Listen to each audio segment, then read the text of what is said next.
J'ai empoisonné le café de ma sœur ce matin-là, en versant le cyanure avec la précision d'un chirurgien qui incise une tumeur maligne. Le liquide clair a coulé dans la tasse comme une larme inavouable, et j'ai regardé ses lèvres s'entr'ouvrir pour le premier gorgé, ignorant que c'était la dernière. Paris s'éveillait sous une pluie fine d'automne, indifférente à ce crime qui n'était que le début de ma vengeance, un prélude à l'abîme que j'allais ouvrir sous ses pieds. C'était il y a 3 ans, dans notre appartement haussmannien du Marais, que tout avait basculé. Ma sœur, Élise, avec son sourire carnassier et ses yeux d'un bleu glacial hérité de notre mère bretonne, m'avait regardé comme on regarde un meuble encombrant. « Camille, chérie, on part en vacances à Saint-Tropez. Tu gardes les enfants, n'est-ce pas ?» avait-elle susurré, sa voix mielleuse enveloppant l'ordre comme un voile de soie. J'avais hoché la tête, comme toujours, parce que c'était mon rôle, la cadette dévouée, l'ombre fidèle qui ramassait les miettes de sa vie éclatante. À 35 ans, Élise était l'incarnation du Paris chic, galeriste rue de Rivoli, mariée à un banquier falot nommé Laurent, mère de 2 adorables monstres de 4 et 6 ans. Moi, à 40 ans, divorcée, serveuse dans un bistrot du quartier latin, je n'étais que le faire-valoir, la sœur qu'on appelle à minuit pour un coup de main ou un prêt qu'on n'oublie jamais de rembourser. Mais ce matin-là, en la voyant avaler son café, j'ai senti une chaleur familière monter en moi, celle de la rage contenue depuis des décennies. Le cyanure agit vite, disent les livres, 30 minutes pour un arrêt cardiaque discret, sans trace flagrante si on sait masquer l'odeur d'amande amère avec un soupçon de vanille. J'avais tout prévu, le mot laissé sur la table de la cuisine, écrit d'une main tremblante mais résolue. « Élise, tu m'as volé ma vie. Les enfants sauront la vérité un jour. Adieu. » Pas de signature, juste ces mots gravés dans le papier comme un épitaphe. Pour comprendre, il faut remonter à l'origine de cette trahison, à ce fil invisible qui nous liait depuis l'enfance dans notre maison de famille à Versailles, entouré de jardins trop parfaits pour cacher les fissures. Nos parents, un couple de bourgeois discrets, père notaire, mère professeur de littérature, nous avaient élevés dans l'illusion d'une sororité sacrée. Élise, l'aînée de 5 ans, était la favorite, brillante, manipulatrice, capable de transformer une gifle en câlin avec un battement de cils. Moi, Camille, la rêveuse, la sensible, celle qui lisait Baudelaire en cachette et rêvait d'écrire des romans que personne ne lirait. Déjà à 10 ans, elle me forçait à endosser ses mensonges.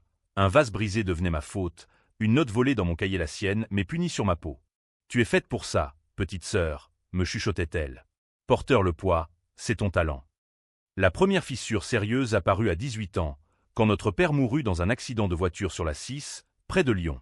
Élise, alors étudiante en art à la Sorbonne, jura qu'elle avait vu un homme au volant, un fantôme d'un amant caché. Mais la police conclut à un simple dérapage sous la pluie. J'ai toujours su qu'elle mentait. Des années plus tard, en fouillant ses affaires après son départ pour Saint-Tropez, ce voyage fatidique, j'ai trouvé la lettre, une confession froissée, écrite de sa main. Père n'était pas mort par accident. Élise l'avait percuté délibérément, ce soir-là, après une dispute sur son héritage. Il refusait de lui donner l'argent pour ses projets artistiques douteux. En réalité, une dette de jeu auprès d'un créancier corse. Elle avait pris la voiture familiale, l'avait suivi sur l'autoroute et avait accéléré. C'était lui ou moi, écrivait-elle dans la lettre adressée à Laurent, jamais envoyée. Et moi, j'avais porté le deuil comme une cape, accusé par les voisins de ma négligence. J'étais censé l'appeler ce soir-là pour lui rappeler de ralentir. Élise avait tout orchestré, un appel anonyme à la police, semant le doute sur mon alibi. Mais ce n'était que le début. Mère, brisée par la perte, sombra dans une dépression silencieuse. 2 ans plus tard, elle avala une boîte de somnifères dans la salle de bain de notre pavillon. Élise pleura aux funérailles, sa robe noire impeccable contrastant avec mes larmes étouffées. Encore une fois, les murmures, Camille aurait dû surveiller. Et Élise qui hochait la tête, les yeux baissés, semant le poison verbalement. La lettre révélait la suite. Élise avait trafiqué les pilules, en remplaçant les placebos par des doses létales, pour toucher l'assurance vie, 1 million d'euros qu'elle dépensa en galerie et en amants. Moi, j'héritais de la maison vide, des dettes imaginaires qu'elle avait forgées à mon nom. J'ai porté ces crimes comme une croix, en silence, parce que l'amour sororal est une chaîne plus lourde que la justice. À Paris, je reconstruisis ma vie. Un mariage éphémère avec un professeur d'histoire, un enfant qui naquit mort-né, une autre perte que Élise transforma en ragot familial. Pauvre Camille, toujours si fragile. Divorcée à 30 ans, je devins la tante obligeante, celle qui garde les enfants d'Élise les week-ends, pendant qu'elle sirotait du champagne à Deauville. Laurent, son mari, me regardait avec pitié, ignorant que ses regards étaient les premiers signes de sa propre trahison. Ce voyage à Saint-Tropez fut la goutte. Elle m'appela la veille, sa voix pressante au téléphone. « Camille, s'il te plaît. Les enfants t'adorent. Laurent reste à Paris pour le boulot, mais moi, j'ai besoin de souffler. Souffler? J'appris plus tard, en lisant ses mails sur son ordinateur laissé ouvert, qu'elle partait avec un amant, un collectionneur d'art véreux nommé Victor, qui finançait ses expositions en échange de services. Et Laurent? Il savait tout, couvrant ses dettes, et en retour, elle le laissait libre de ses infidélités discrètes. Mais le clou, dans un dossier caché, une preuve accablante. Il y a 5 ans, lors d'une soirée arrosée dans leur loft de Belleville, Élise et Victor avaient tué un rival en affaires, un autre galeriste qui menaçait d'exposer ses fraudes. Un coup de couteau dans l'allée, le corps jeté dans la Seine près du pont des Arts. Et qui avait porté le blâme? Moi. J'étais arrivé tard à la fête, ivre de chagrin après mon divorce, et j'avais été vu titubant près de la rivière. Élise avait planté une empreinte de mes chaussures, celle qu'elle m'avait empruntée, et un témoin payé avait juré m'avoir vu. L'enquête s'était enlisée, mais le doute s'était insinué, Camille, la sœur instable. J'avais fui Paris 6 mois, travaillant comme au père à Lyon, gisant sous le poids d'un crime que je n'avais pas commis. La rage grandit comme un cancer. Pendant qu'elle bronzait à Saint-Tropez, je gardais les enfants, petit Louis, avec ses yeux innocents, et Marie, qui dessinait des monstres sous son lit. Il dormait dans mon petit studio du 5e arrondissement, et la nuit, je fouillais les affaires qu'Élise avait laissées. Les lettres, les mails, les photos volées. Une vie de mensonges tissée autour de moi comme une toile d'araignée. Elle m'avait volé non seulement ma réputation, mais mon âme, transformant la cadette aimante en paria, en suspect éternel. Le cyanure fut un choix poétique. Je l'achetai sur le dark web, via un contact breton de mon ex-mari, un pharmacien ruiné par les dettes. Inodore, presque, si on le masque bien. Ce matin-là, elle revint plus tôt que prévu, sa valise Louis Vuitton claquant sur le parquet. Surprise! Victor a annulé, quelle poisse! Elle rit, se fit un café, ignorant le tremblement de mes mains. Nous parlâmes de tout et de rien, des enfants qui dormaient encore, de la pluie qui ruisselait sur les toits de zinc.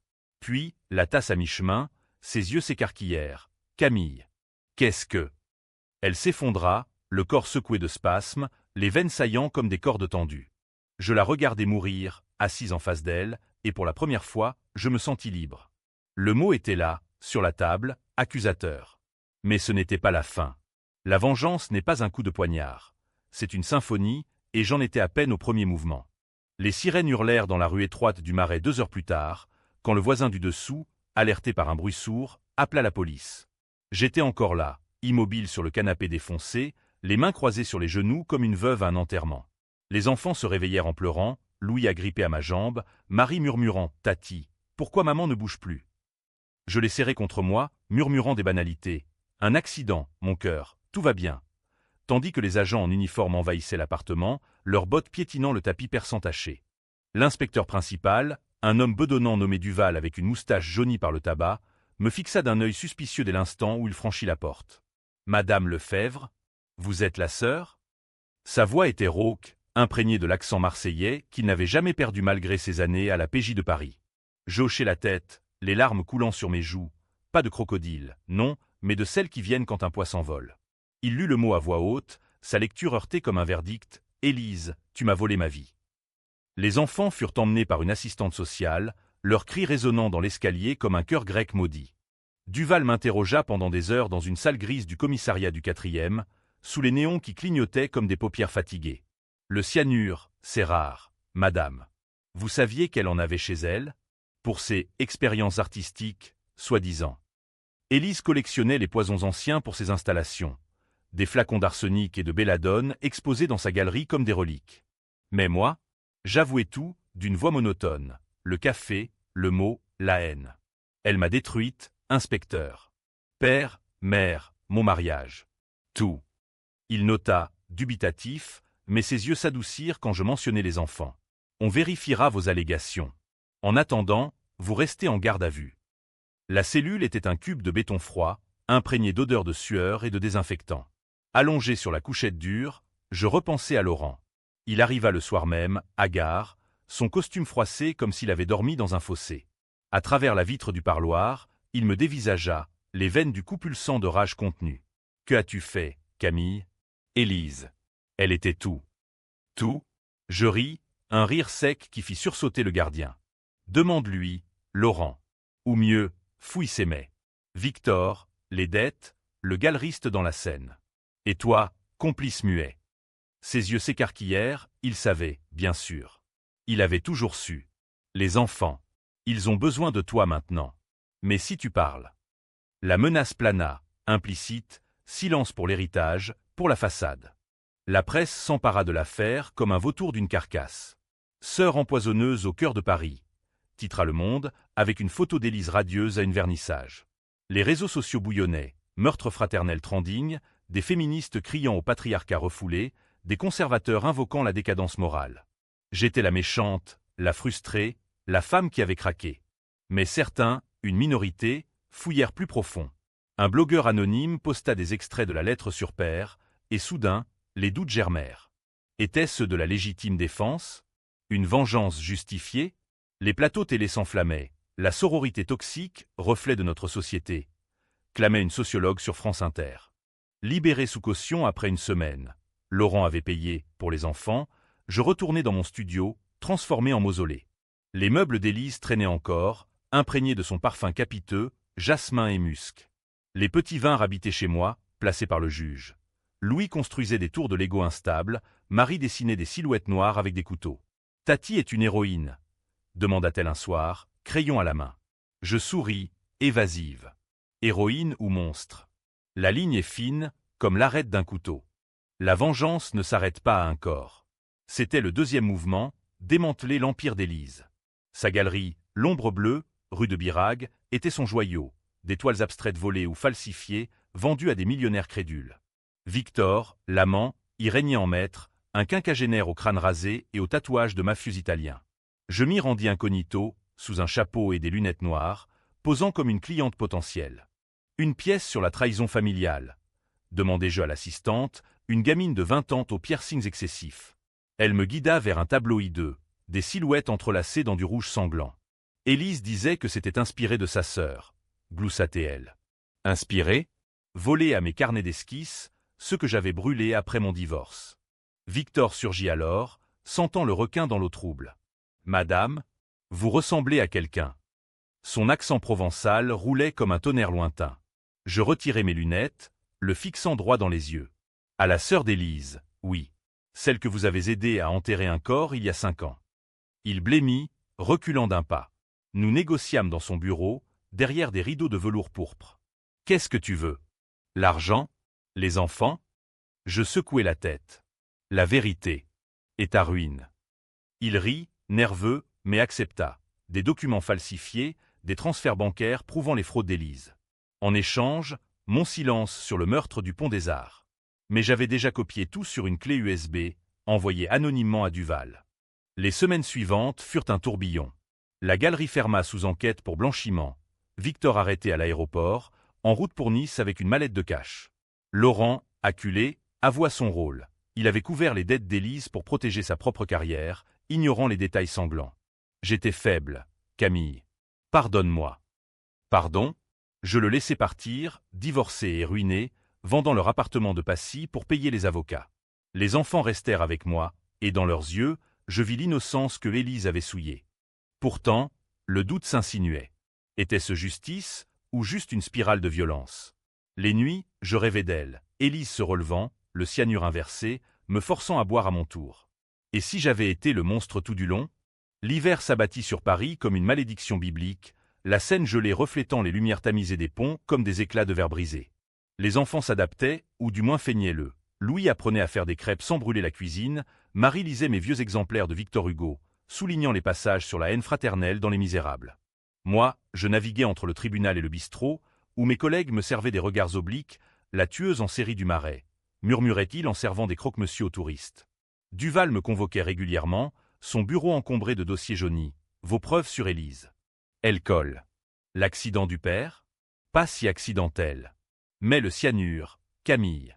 C'est du meurtre au 1er degré. Je plaida la légitime défense morale, invoquant les lois floues sur la provocation. Un avocat commis d'office, un jeune loup aux lunettes rondes, argumenta que j'étais une victime collatérale d'une vie de manipulation.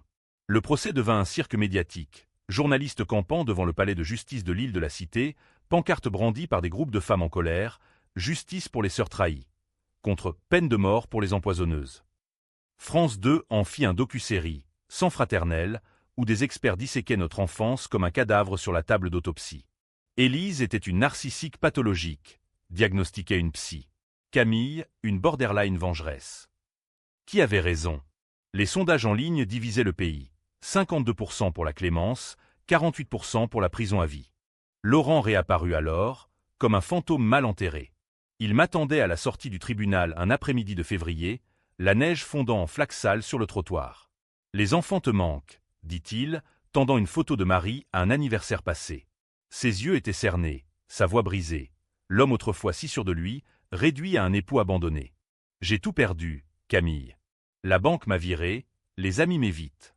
Mais toi, tu as gagné. » Gagné? Je le giflai, la paume cuisante contre sa joue mal rasée. Tu as laissé Élise me détruire. Tu as ri quand elle plantait les preuves contre moi pour le galeriste. Il ne nia pas, baissant la tête. C'était son idée. Elle disait que tu étais faible, que tu avalerais tout. Et moi, j'ai cru que c'était pour le bien de la famille. Le bien de la famille. Ces mots me hantèrent pendant des jours, écho d'un catéchisme familial que mère nous serinait. Les sœurs avant tout. Ironie cruelle. Ce soir-là, seul avec les enfants, je fouillais les cartons d'Élise stockés dans la cave. Des lettres jaunies, des photos jaunies par le temps.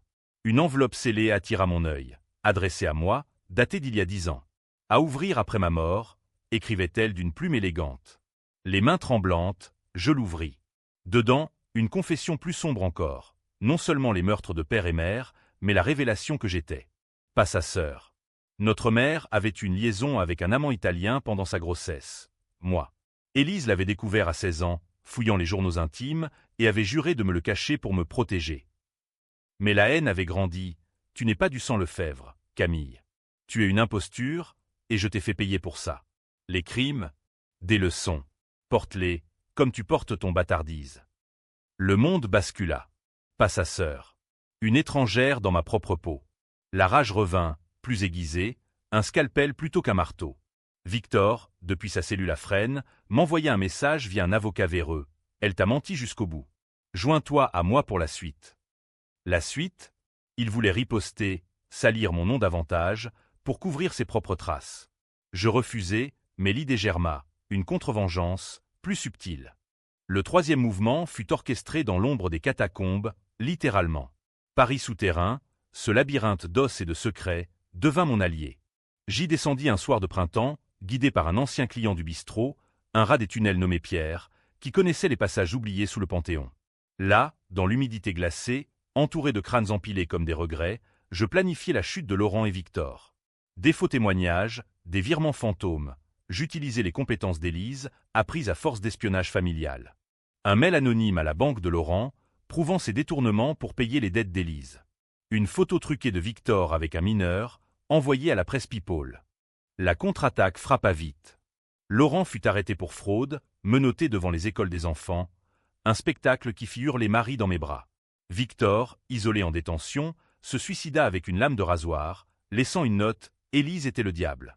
Camille, l'ange noir. Les médias explosèrent, vengeance en chaîne, la sœur orpheline avoue tout. Duval me convoqua à nouveau, son visage ridé par l'épuisement. « Vous jouez avec le feu, madame. C'est fuite. » « Votre œuvre ?» Je souris, innocente. La vérité sort toujours, inspecteur. Comme les rats des égouts. Mais le coup montait. Les enfants changeaient. Louis devenait muet lors des dîners, Marie griffait les murs de cauchemar. Étais-je en train de les empoisonner à mon tour, avec mon venin? Une nuit, après un appel de l'assistante sociale menaçant une garde partagée avec des cousins éloignés, je craquai. Assise au bord du lit, je murmurai à leurs silhouettes endormies. « Pardon. Tati n'est pas un monstre. » Mais le miroir me renvoyait un regard hanté, celui d'Élise. Le procès approchait, et avec lui, le quatrième mouvement, le twist qui diviserait le monde. Mais inonda Paris de lilas et de mensonges, les boulevards bordés de fleurs masquant la pourriture sous-jacente. Le tribunal devint mon théâtre personnel, la salle d'audience un amphithéâtre où les juges siégeaient comme des dieux indifférents. Mon avocat, maintenant un pro bono flamboyant nommé Leclerc, un ancien de la Cour européenne, construisit la défense autour de la révélation, la lettre d'Élise sur ma paternité. Madame Lefèvre n'est pas une meurtrière, mais une victime d'une imposture familiale qui l'a menée à l'abîme. Tonnatait-il, brandissant l'enveloppe comme une épée.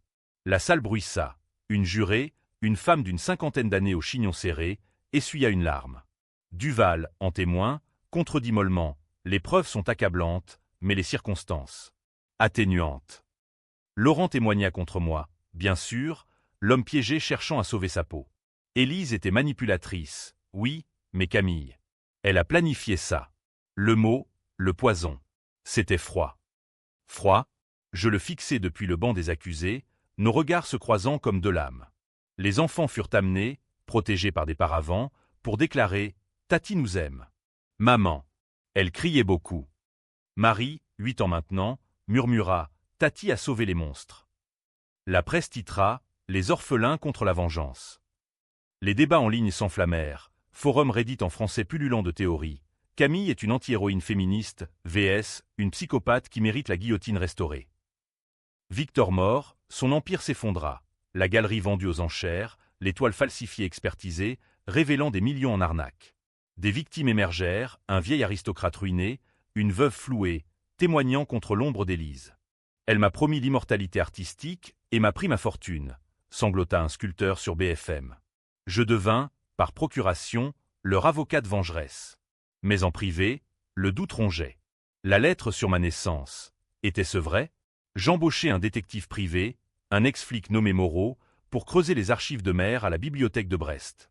Des semaines plus tard, son rapport arriva. ADN mitochondrial matchant un oncle italien défunt. Vrai. J'étais une étrangère, une bâtarde dans le sang pur des Lefebvre.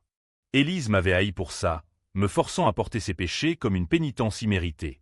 Le 4e mouvement culmina lors d'une audience intermédiaire, sous un ciel orageux qui martelait les vitraux de Notre-Dame voisine. Leclerc présenta la lettre, et le juge, une femme austère nommée Bertrand, aux lunettes en écaille, suspendit la séance. Cela change la donne. Procédure en réexamen des charges.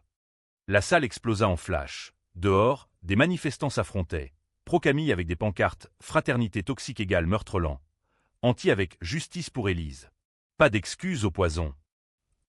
J'étais divisé l'opinion, un miroir brisé reflétant les hypocrisies françaises, la famille sacrée contre la vérité brute. Laurent, désespéré, tenta le chantage. Il m'appela de sa cellule provisoire à la santé. J'ai des preuves, Camille. Sur ton enfant mort-né. Élise. Elle a payé l'avorteur forcé. Pour que tu restes faible. Mon cœur s'arrêta. L'enfant, une fille, que j'avais nommée Héloïse en secret, perdue à 7 mois. J'avais cru à un accident, une hémorragie. Mais Élise, elle avait confessé dans un journal intime trouvé par Moreau. Camille enceinte? Un scandale. J'ai arrangé le malheur. Elle pleurera et reviendra à moi. La trahison ultime, voler non seulement ma réputation, mais ma maternité. La rage devint ouragan. Ce soir-là, évadé de la surveillance grâce à Pierre des Catacombes, je me glissai dans la maison de Laurent à Passy, vide maintenant, vendu mais pas encore évacué. Il était là, seul, buvant du cognac devant la télé diffusant mon procès. Camille. Comment. Je le plaquai contre le mur, un couteau de cuisine, ironie, le même modèle qu'Élise avait utilisé sur le galeriste, contre sa gorge. Dis-moi tout. L'enfant. Il avoua, bafouillant, elle m'a forcé. Pour l'argent de l'assurance. Non, pour te briser. Je pressai la lame, un filet de sang perlant. Tuer? La tentation fut là, viscérale. Mais non, la vengeance parfaite est celle qui laisse vivre dans l'enfer.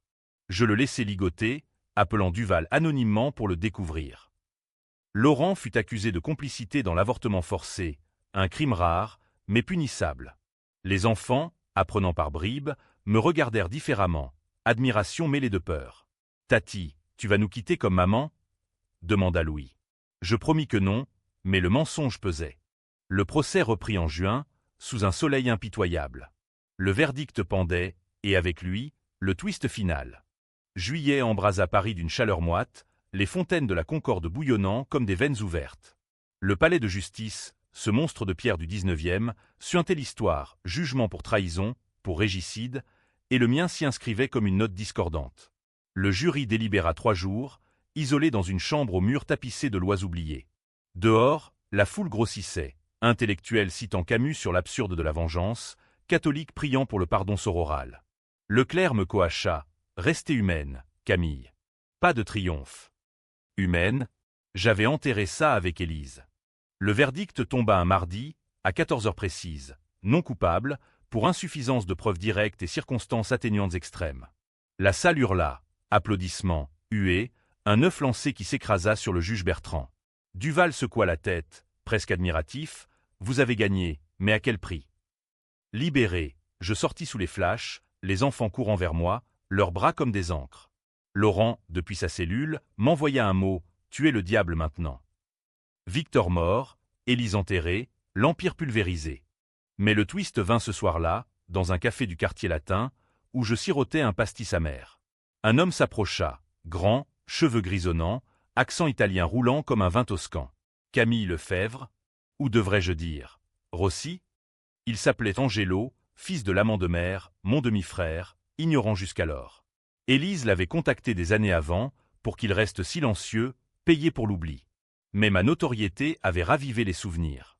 Elle m'a menacé, ta sœur. Pour te protéger, disait-elle. Mais c'était pour elle.